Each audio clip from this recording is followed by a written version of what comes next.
principalement, notre métier, c'est à 98% de conseiller les collectivités dans leur rapport au commerce.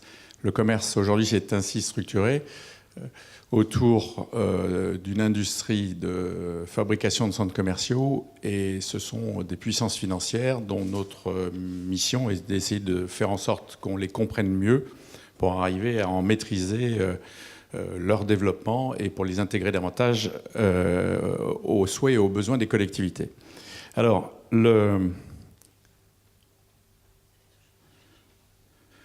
que je voudrais, c'est faire une petite explication de ce qui se passe dans le monde, pas du commerce forcément, mais dans le monde de la consommation.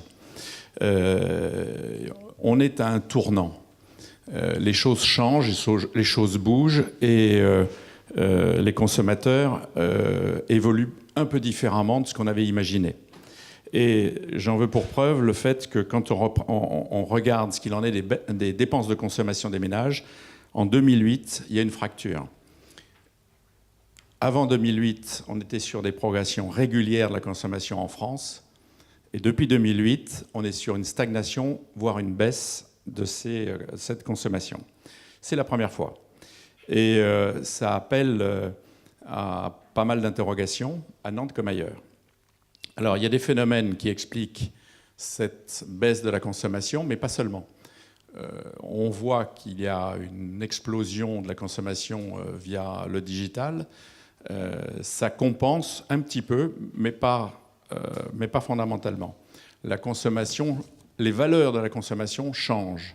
Aujourd'hui, on est dans l'échange, on est dans le troc, plus qu'on ne l'était. On est dans l'occasion, plus qu'on ne l'était. J'en veux pour preuve le fait que Blablacar est devenu un concurrent considérable pour la SNCF. J'en veux pour preuve que Airbnb est le premier hôtelier parisien. J'en veux pour preuve plein de phénomènes, eBay et bien d'autres, qui facilitent la vente de produits de seconde main. C'est une donnée marquante. Le digital, lui, certes, il permet la consommation sur Internet, mais c'est surtout un canal d'information assez considérable, et puisqu'il amène au consommateur des informations que souvent le commerçant ne sait pas lui donner. Dans ces éléments d'information, il amène des choses qui sont fondamentales dans l'exercice du commerce, que sont le prix, le choix, le service. Et souvent, le digital permet d'exceller sur ces trois fonctions qui sont l'apanage du commerce. Et le digital le fait mieux que certains commerçants. Et ça change les rapports avec le commerce physique. Et ça, c'est un élément qui fait que l'ensemble de la chaîne du commerce aujourd'hui est en train de réécrire une partie de son histoire. Alors, on assiste à des tas de choses étonnantes. C'est que les prix, on sait comparer grâce à Internet, et les prix en magasin, ils baissent. Ce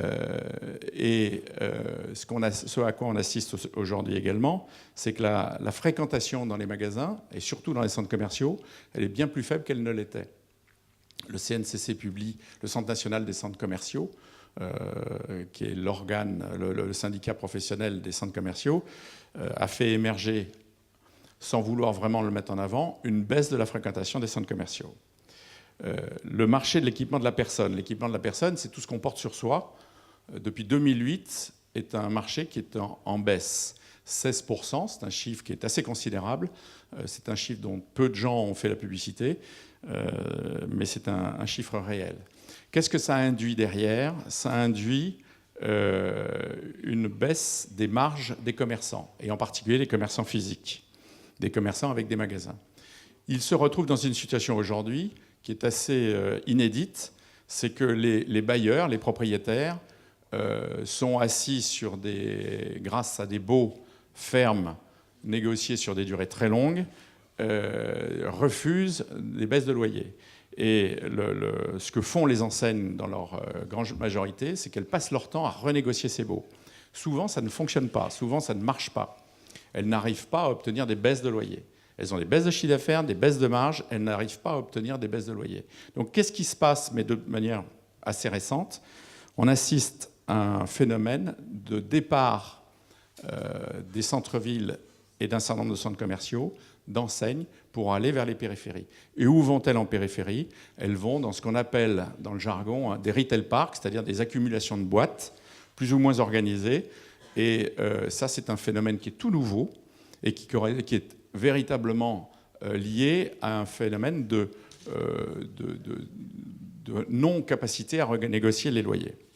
Alors, quand vous vous retrouvez sur des centres-villes, et c'est le cas de Nantes, avec des problèmes de pénurie de surface commerciale en nombre de mètres carrés et dans des localisations sur lesquelles il y a des flux, vous vous retrouvez dans des positions assez difficiles pour certaines de ces enseignes, et c'est ce qui fait que le mouvement peut s'accélérer.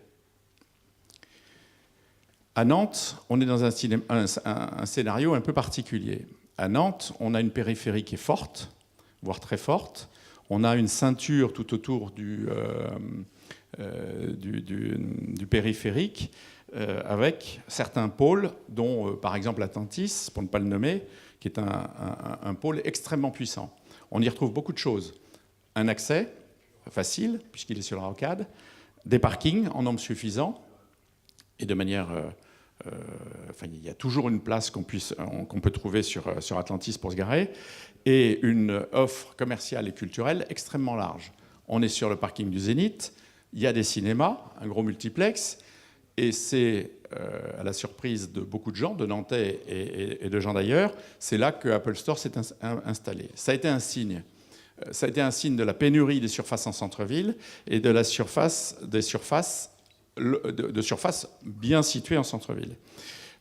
Quand on regarde le tableau qui est à droite, qui est le poids en mètres carrés des surfaces de périphérie par rapport aux mètres carrés de centre-ville, on voit que, et encore dans le chiffre qui est donné de 21 sur ce qui concerne Nantes, vous devez inclure le centre commercial de Beaulieu. Beaulieu étant par extension dans le centre-ville, mais pas complètement. Donc, si on enlevait le centre commercial de Beaulieu, on serait sur un chiffre qui serait de l'ordre de 15%. Et donc, ce qui fait qu'on a un poids disproportionné entre le centre-ville et la périphérie, et c'est une des caractéristiques nantaises. Ça veut dire quoi derrière? Ça veut dire qu'on a un centre-ville qui a une tendance à pouvoir être fragile. Et si on n'a pas les mètres carrés suffisants pour un centre d'enseigne, type Apple Store, où vont-ils? Là où il y a de la place, et là on fait par tous les moyens, on cherche à les accueillir. Carré Fédot, c'est autre chose. Carré Fédot, c'est autre chose. Carré Fédot, c'était un parking. Et ce n'était pas forcément des mètres carrés commerciaux. On pourra y revenir sur Carré Fédot tout à l'heure, si vous le souhaitez. Parce que je pense qu'il y a beaucoup à en dire. J'en veux pour preuve que les chiffres, les indicateurs économiques sur le centre-ville, ce sont des chiffres qui sont donnés par Nantes Métropole, il n'est pas à la hausse. Et ça, par rapport à la pénurie des surfaces, c'est pas forcément un bon signe. Et dans le contexte dans lequel on est, c'est encore moins un bon signe. Moi, je voudrais simplement rappeler une chose. C'est que pourquoi ça s'appelle Petite Hollande? Ça s'appelle Petite Hollande uniquement pour une chose, c'est que c'était fréquenté par des Hollandais au XVIe siècle. C'était avant l'édit de Nantes, après l'édit de Nantes, pendant l'édit de Nantes, et c'était un lieu sur lequel on commerçait. Qu'est-ce qu'ils vendaient, qu'est-ce qu'ils achetaient? Les Hollandais avaient délégué des colonies des Pays-Bas pour venir acheter du vin en barrique, produit dans la région. Il me semble qu'on est dans une région qui produit des bonnes choses. Et on l'exportait dans des bateaux qui étaient à quai. Il y avait une grande tradition. Les Hollandais s'étaient implantés sur Nantes, il y avait leurs enfants, et il y a dans un certain nombre de familles encore à Nantes des origines hollandaises. Donc le commerce était sur ce qu'on appelle Petite Hollande aujourd'hui. Pourquoi ça s'appelle la bourse du commerce? C'est aussi la même chose. C'est qu'historiquement, il y a toujours eu une fonction liée au commerce. Et puis, ce n'est pas le fait du hasard. Si à Nantes, il y a un marché avec 400 étals sur l'esplanade de Petite Hollande. 400 étals, il y a très peu de marchés en France qui en aient autant. Très peu. C'est peut-être... je crois qu'à Bruxelles, il y en a un qui fait autant, qui a 400 étals à peu près. Mais 400 étals, c'est énorme. Et puis ce qui est extraordinaire sur ce marché, c'est que c'est un lieu par essence de commerce. On y retrouve absolument de tout. Je pense que c'est tout Nantes qui s'y rend. C'est tout Nantes qui vient y acheter. Vous pouvez y trouver les prix les plus bas que vous pouvez imaginer. Et c'est une force, c'est le véritable cœur, 2 fois par semaine, de la ville de Nantes. 1 fois par semaine le samedi, pardon. Et je pense que... Mais bien sûr qu'il faut le laisser. C'est la fonction marchande de la ville, c'est le cœur marchand de la ville, et c'est absolument fondamental de le garder. Ce qui se passe, c'est que ce qui nous apparaît fondamental également, c'est qu'il y a un manque de surface pour des enseignes en centre-ville de Nantes. Où peuvent-elles aller ? Je prenais l'exemple tout à l'heure de Desigual, qui est une enseigne que les jeunes affectionnent particulièrement, qui est une enseigne catalane, qu'on retrouve en corner, certes, aux Galeries Lafayette, mais qui est dans 2 sites à Nantes, Beaulieu et Atlantis. Ils n'ont pas réussi à trouver en centre-ville de Nantes, ils sont allés en périphérie. Donc ils renforcent la périphérie. Je pense qu'également, aujourd'hui, avec l'évolution du consommateur, la nouvelle donne quant à la proposition commerciale, il est fondamental qu'on ne parle pas d'un centre commercial, mais qu'on parle d'un espace marchand au travers d'un quartier dans lequel on multiplie les fonctions. On ne peut pas plus aujourd'hui raisonner sur des centres commerciaux. Le produit centre commercial, si jamais il a existé, est un produit qui a daté. Et les polarités commerciales aujourd'hui doivent être protéiformes, plurifonctionnelles, et doivent pouvoir séduire des consommateurs qui se sont de plus en plus avertis sur ce qu'il en est des avantages et des inconvénients de chacune des formules. Un quartier, il a le droit d'être vivant. Il peut certes avoir des horaires des commerçants, mais aussi il peut fonctionner le soir. Et en fonctionnant le soir, on a un style de la vie. Donc c'est la raison pour laquelle nous proposons que Petite-Hollande devienne progressivement un quartier, un lieu animé, accessible, autour de tout un tas d'activités pour en faire un concept. Oui, oui, oui. Ben non, si vous faites des gestes. Autour de loisirs culturels, nous pensons que le cinéma a plus que sa place, que les salles de spectacle également, parce que c'est aujourd'hui, autant la vente des CD a chuté, autant le téléchargement est quelque chose qui se développe, mais autant le spectacle vivant n'a jamais été aussi puissant en France et dans le monde, en Europe, qu'actuellement. Le spectacle vivant est une pratique culturelle extrêmement forte, et nous pensons que ça pourrait avoir tout à fait sa place sur l'esplanade de Petite-Hollande. Des bistrots, des restaurants, des lieux où on peut écouter la musique le soir quand on a fini de travailler, c'est quelque chose que beaucoup de jeunes ou de jeunes cadres pratiquent de plus en plus. Il nous semble essentiel également qu'on essaye de fabriquer quelque chose qui soit emblématique, un signal architectural, qui soit le symbole du dynamisme et de la modernité de Nantes, au cœur du nouvel espace public. Et évidemment, en jouant sur l'accessibilité, celle du sud, celle par le sud et celle par l'ouest, avec des parkings qui sont actuellement en surface. Les conditions du succès nous paraissent être un lien et une complémentarité qu'il faut absolument par tous les moyens rechercher avec le cœur marchand, parce qu'on n'est pas exactement au cœur marchand. Il faut fabriquer le lien. L'accessibilité, on vient d'en parler. De faire en sorte que ce quartier soit un quartier autour de la culture, la modernité et l'achat-plaisir, dans le cadre d'une taille suffisante pour participer à l'élargissement du centre-ville. Sans quoi, on risquerait, et c'est un des problèmes de KfW, d'avoir un objet d'une taille insuffisante. Il me semble que, pour résumer, aujourd'hui, dans le cadre d'un contexte de profonde mutation de la distribution, on vient d'en parler rapidement, Nantes doit prendre l'initiative d'une opération emblématique pour son centre-ville. On est dans une situation complexe. Nantes ne peut pas rester en regardant la distribution s'organiser à son détriment. On va poser des questions, vous disputerez les réponses. Moi, j'ai une question en premier, peut-être à M. Fortier. Vous nous avez parlé dans les aménagements passés du rapport à l'eau, l'île fait d'eau, le miroir d'eau. Et dans la place de la Petite Hollande, dans les projets ou dans les hypothèses que l'on peut avancer, dans les hypothèses, quel rapport à la Loire vous voyez dans cette place? Quel rapport à la Loire retrouver? Vous avez parlé de la lumière, vous avez parlé, mais le rapport à l'eau, à la Loire. Là. Je pense que, si vous voulez, il y a deux registres de projets. Enfin, il n'y a pas seulement les bons et les mauvais projets, mais dans les bons projets, il y a des projets qui sont plutôt de l'ordre de l'objet. Alors, objet, ça peut être 10 mètres de haut ou 100 mètres de haut. Hein. Si vous regardez l'immeuble de la télévision de Pékin, c'est un objet, bien, un peu insolite comme ça, c'est un objet. Et il y a des projets qui sont plutôt géographiques, qui ne travaillent pas tout seuls, mais qui travaillent avec le site. Bien. Je ne sais pas quelle sera la forme à donner à ce programme, mais le site, c'est en effet ce plan de l'ancien lit de la Loire, le plan plus bas et d'ailleurs mouvant de la Loire actuelle, la végétation qu'on va introduire avec la promenade, la végétation plus sauvage et un peu bricolée, parce qu'il y a des estacades, il y a des ouvrages un peu plus loin. Tout ça, c'est le matériau avec lequel il faudrait fabriquer cette fenêtre vers l'estuaire, hein, qui est recherchée par les élus, peut-être par une partie de la population de Nantes, j'en sais rien. Voilà. Alors, c'est peut-être un peu théorique ce que je vous raconte, mais il y a vraiment deux familles, si vous voulez.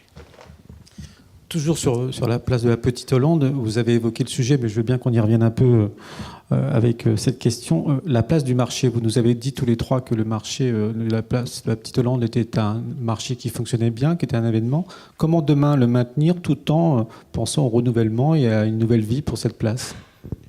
Alors, une première remarque qui n'a rien de spécifique à Nantes, c'est que tout à l'heure, je vous parlais des difficultés du commerce et du grand commerce. S'il y a bien une forme de commerce qui a un succès absolument partout en France et que beaucoup d'étrangers nous envient, ce sont les marchés forains, voire les marchés couverts. C'est la meilleure manière de trouver l'adéquation entre les besoins d'un consommateur et un producteur qui vient vendre ses produits. Et il y a une particularité à Nantes, c'est que Nantes a une grande chance, c'est la ville la moins chère de France, et dans ce marché en particulier, vous avez des produits à des prix imbattables. C'est aussi ce qui en fait son élément d'attractivité. Donc, je dirais un postulat, le marché, c'est un actif extraordinaire. Il faut surtout tout faire pour qu'il reste. Alors, est-ce que ça sera 400 étals, 398 étals, 402 étals ?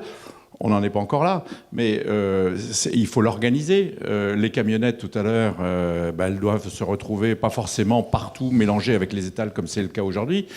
C'est en discussion avec les différents commerçants qu'il faut arriver à l'organiser. Mais un marché, c'est une chance extraordinaire sur Nantes, pour Petite Hollande, et puis quelque part, c'est le symbole de Nantes aujourd'hui. Donc, on y retrouve tout le monde. Moi, j'ai été impressionné, et je pense qu'il faut par tous les moyens que ça reste. Question, on va parler un petit peu commerce, que vous en avez parlé. Vous avez évoqué le commerce d'aujourd'hui et le commerce de demain. Vous nous avez montré à travers votre présentation qu'il y avait des potentiels pour de nouveaux secteurs qui pourraient accueillir demain une activité commerciale. C'est quoi le commerce de demain? Puisque si on vous écoute, je fais mes courses sur Internet, je viens plus en centre-ville. Et qu'est-ce qui fait événement commercial demain? Dans le temps, toutes les villes étaient très contentes d'avoir une Fnac. C'était un événement, je vais à la Fnac. Demain, je dirais quoi en centre-ville de Nantes? Le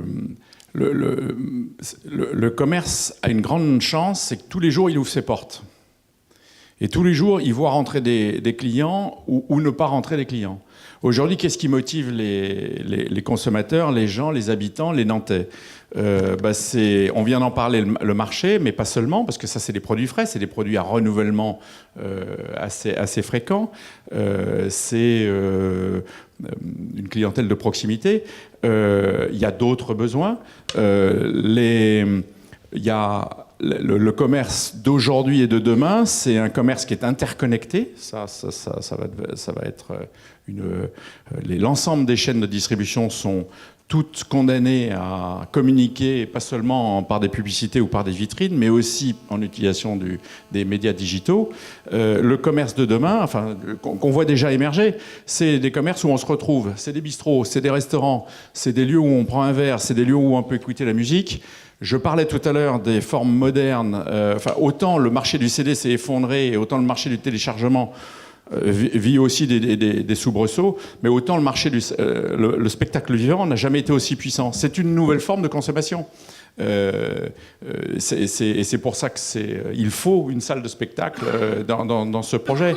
Le cinéma, c'est aussi une autre pratique. Il y a le cinéma commercial, on le connaît. Il y a le cinéma d'art et d'essai qui est plus confidentiel. Mais il y a un truc qui est extraordinaire, c'est que le cinéma aujourd'hui, c'est 190 millions d'entrées il y a 5 ans, et aujourd'hui c'est 220 millions d'entrées. Alors même qu'il y a possibilité sur un ordinateur de télécharger tous les films qu'on veut, on a le besoin de se retrouver en amis, en famille, pour aller au cinéma. On connaît des gens, des opérateurs dans le cinéma d'art et d'essai qui font chaque fois qu'ils programment un film, comme les gens d'Utopia, c'est tout le temps salle comble. Il y a des débats aussi, il y a des voilà. Donc dans ce monde qui change, on a besoin de proximité, on a besoin de se retrouver. C'est pas seulement en allant chez Zara ou H&M. Vous répondez presque à la question suivante que vous voulez vous poser. Très récemment, on a vu des nouvelles offres commerciales dans le centre-ville de Nantes, Passage Pommeraye, l'île Neptune, Carré Fédot, etc. Bon, avec des succès tardés à retrouver preneurs, etc. Et il y a même des espaces qui restent un peu en attente, comme les ex-espaces du Tripode. Il y a un nouveau projet sur le square d'Avier, promis par la CCI. Qu'est-ce qu'on pourrait tirer leçon des expériences du Fédot, du Tripode et de Pommeraye pour donner un élan à ce carré?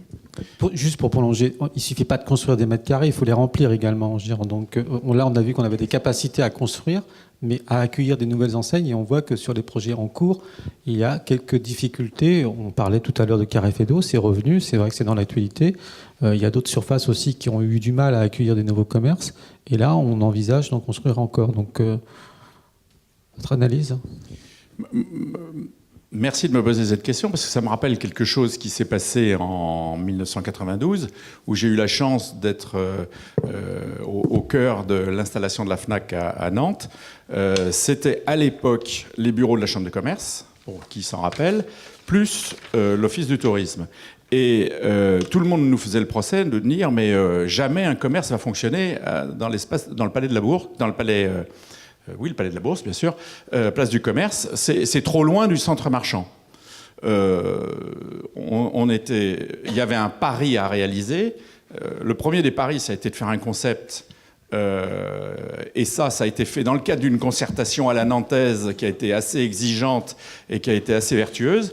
Et sur le plan architectural, pendant longtemps, j'ai entendu le qualificatif, c'est la plus belle FNAC de France. Je pense que c'est encore vrai.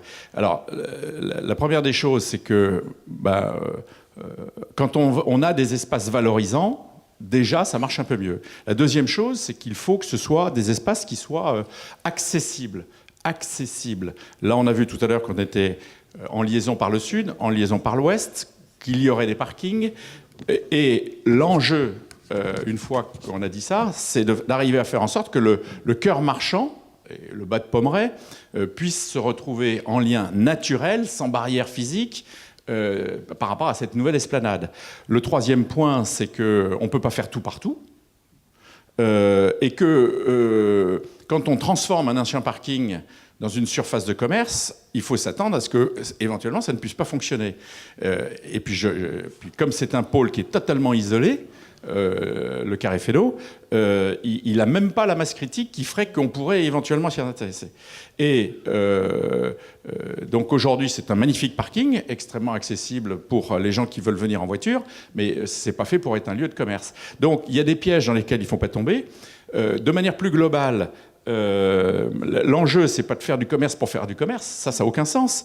L'enjeu, il est de faire en sorte que le centre-ville, qui a des fragilités, qui est faible, qui est dans un rapport de force très faible avec la périphérie, avec les phénomènes dont on a parlé tout à l'heure, il se retrouve dans une situation où il continue à avoir des raisons de se continuer à se développer. Je pense qu'il n'y a rien de pire que quand un lieu historique, un lieu dans lequel il y a les gènes d'une ville, dans lequel il y a depuis le XVIe siècle il se passe des choses, se vide. Et c'est un risque, on le voit dans d'autres villes. À Nantes, on ne peut pas passer à côté. Autre question, on a vu là à travers vos 3 exposés qu'on était en capacité de transformer et de faire évoluer le centre-ville demain sur un périmètre. On voit que c'est pas simple avec toutes les contraintes que vous avez expliquées, infrastructures, trains et tunnels. On est en pleine révision du PSMV. On arrive quand même encore à pouvoir faire évoluer le centre-ville en tenant compte de ces contraintes géographiques et en même temps des règles d'urbanisme. Écoutez, moi, je vois l'exemple de Nantes, de Bordeaux, ou certaines villes équivalentes. Évidemment, le faire vivre sur le plan architectural est important. Il faut introduire des architectures contemporaines, nouvelles, etc. Je reste tout de même persuadé que ce qui rend d'avant-garde ce genre de ville, c'est l'histoire. C'est le fait qu'elles aient su travailler avec leur patrimoine et, pour l'essentiel, le préserver. Donc je crois très fortement à l'attractivité de ces villes à l'avenir, jusqu'à ce que des morceaux de villes contemporaines nous convainquent qu'elles savent faire aussi bien, et on n'en a pas d'exemple. Voilà, c'est des villes qui ont un avenir formidable, de toute façon, à mon avis. Oui, juste un autre aspect, c'est je ne suis pas sûr que ce soit vraiment le bâtiment qui soit le facteur d'innovation à Nantes pour les prochaines années, entre autres sur la Petite Hollande. Je pense que c'est l'invention d'un espace public qui manque à la ville et qui va être vraiment quelque chose d'extrêmement nouveau. Et on sent bien que sur cet espace-là, ça ne sera pas une place classique, ça ne sera pas un cours, ça sera quelque chose qui va être une invention. Et en fait, c'est le paysage qui va être créé qui sera vraiment quelque chose de très intéressant, qui a déjà été commencé autour de l'île Feydeau et qui peut être poursuivi sur ce balcon sur la Loire. Autre question, Monsieur Fortier, vous avez travaillé sur le centre-ville, vous nous avez montré vos réalisations. Vous avez travaillé sur la Loire comblée. Quel retour d'usage et d'expérience vous faites par rapport aux aménagements que vous avez faits? On a posé la question à Gérard Penaud sur Malakoff en disant OK, vous avez aménagé les quais de Loire sur Malakoff. Aujourd'hui, c'est quoi le retour d'usage de la part des habitants? Vous, sur vos travaux, quelle analyse vous faites avec un peu de recul? J'en ai dit du bien tout à l'heure. Alors permettez-moi d'en dire du mal sous 2 angles. Nous avons, sur le cours des 50 étages, c'était un des premiers grands espaces publics en dehors de Paris que les villes faisaient en France. Bien. On avait, avec les élus, nous avait beaucoup soutenu, ils nous donnaient carte blanche jusqu'à dessiner le mobilier. Ce mobilier lumière qu'on a fabriqué, il a été fait avec des techniques qui sont des techniques de laser qui sont complètement obsolètes aujourd'hui. Donc il s'est déglingué assez vite. On mériterait un rajeunissement sur ce plan-là. Il y a certaines choses qui sont dépassées, notamment toute la technologie lumière qu'on a mise en place. C'était pas entièrement notre faute. Les LED n'existaient pas, etc. Bien entendu, on a fait avec ce qui existait. Enfin, tout le monde croyait, c'est un peu comme le Concorde, tout le monde croyait que l'avenir c'était les lasers. Bien, mais ça a été les LED, pas de chance. Bien. Ça c'est autant pour moi, autant pour la ville ou la communauté. Je trouve que le cours de 50 étages n'est pas géré. Il se dégrade, il n'est pas géré. Et plus on le laisse se dégrader, plus ça coûtera cher. À quoi s'est ajoutée la nouille de la piste vélo centrale que je n'ai pas comprise personnellement. Voilà. Ça s'appelle une zone à trafic limité pour... Je pense qu'on avait essayé, à l'initiative des élus, d'essayer de travailler le moins possible sur le fractionnement, sur les rails, sur les fonctions, une fonction à côté d'une autre. Je pense que on est revenu dans ce biais qui n'est pas bon, quoi. Voilà. Ok, une dernière question, elle est courte. Le végétal en centre-ville. La forêt sur la quai de la Fosse. Écoutez, non, je pense qu'il ne faut pas se payer de mots. Nous n'avons pas du tout essayé. Alors, on a eu des débats assez amusants. Les douves qu'on a faites au sud Feydeau, nous souhaitions, à l'origine, les planter. Bien. Avec de grands arbres merveilleux. Je ne suis pas un spécialiste des arbres, donc ça aurait été au service des parcs et jardins. L'architecte des bâtiments de France de l'époque avait une conception militaire de l'île Feydeau. Il ne voulait voir qu'une façade, pas un seul arbre. Il prétendait que les arbres cachaient les façades, etc. Il était sympathique au demeurant, mais on a eu un débat et on n'a pas planté. Bien. Le service actuel a une toute autre attitude et beaucoup plus ouvert à ça. Bien. Par ailleurs, on a amorcé, donc, entre le cours de 50 étages et le château, cette promenade plantée, qu'on verra mieux quand l'aménagement du miroir sera fini, etc. Moi, ce mélange d'espèces et ce mélange d'échelles entre les grands arbres qu'on a conservés et les arbres bas qui vont être plus colorés, etc., me semble agréable. Je pense que nous n'avons pas assez nous n'avons pas assez densifié cette végétation. Un poil plus serait bien. Voilà. C'est une forme. C'est une forme possible. Alors, il y a d'autres formes possibles. Il y a des quinconces, il y a des alignements, il y a bien d'autres formes possibles d'utilisation de végétal. Là, c'est plus libre ce qu'on attendait. En introduction de votre propos, vous avez dit que, et on va quand même vous poser la question, donc on va vous demander d'y répondre, notamment sur la question des solutions de franchissement. Tous les urbanistes qui sont venus sur le thème numéro 4 ont été questionnés sur la solution, une ou plusieurs. On a auditionné, on a vu des gens parler du transborder, de téléphérique. Pour information, vous travaillez sur un téléphérique à Brest. Votre analyse par rapport aux réflexions que vous menez en ce moment sur le centre-ville, pour un centre-ville, comme vous disiez, accessible? Je crois savoir qu'il y a un débat un peu vif sur un pont, pas de pont, un grand pont, un petit pont, un pont ruban.